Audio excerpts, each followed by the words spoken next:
கருடன் சுமந்து செல்ல அவர்கள் விரைவாக அந்த இடத்திற்கு சென்றார்கள்.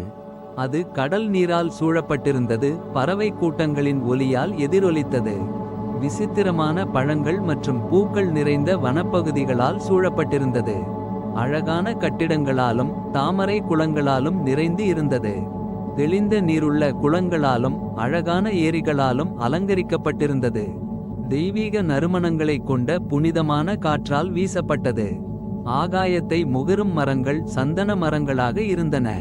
அவை காற்றினால் அசைக்கப்பட்டு பூக்களை தூவின. அங்குள்ள பாம்புகளின் மீது பூக்களையும் தண்ணீரையும் மழையாக பொழிவது போல் இருந்தது.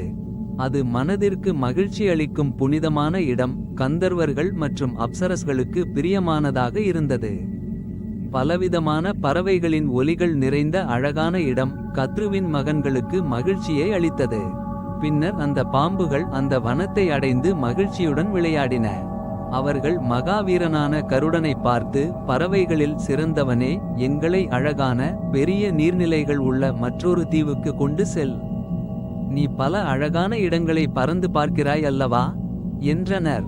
அதை யோசித்து கருடன் தன் தாயான வினதையிடம், தாயே, நான் பாம்புகளின் சொல்லை கேட்க என்ன காரணம் என்று கேட்டான். வினதை கூறினாள், பறவைகளில் சிறந்தவனே, நான் அனாரியாவான என் சகோதரியிடம் அடிமையாக இருக்கிறேன். பாம்புகள் தந்திரமாக செய்த பொய்யான பந்தயத்தால் அடிமையானேன் என்றாள்.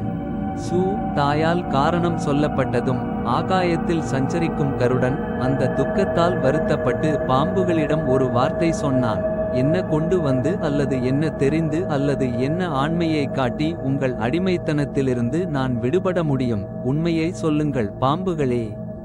அதை கேட்ட பாம்புகள், உன் பலத்தால் அமிர்தத்தை கொண்டு வா. அப்போது பறவைகளில் சிறந்தவனே, நீ அடிமைத்தனத்திலிருந்து விடுபடுவாய் என்றன.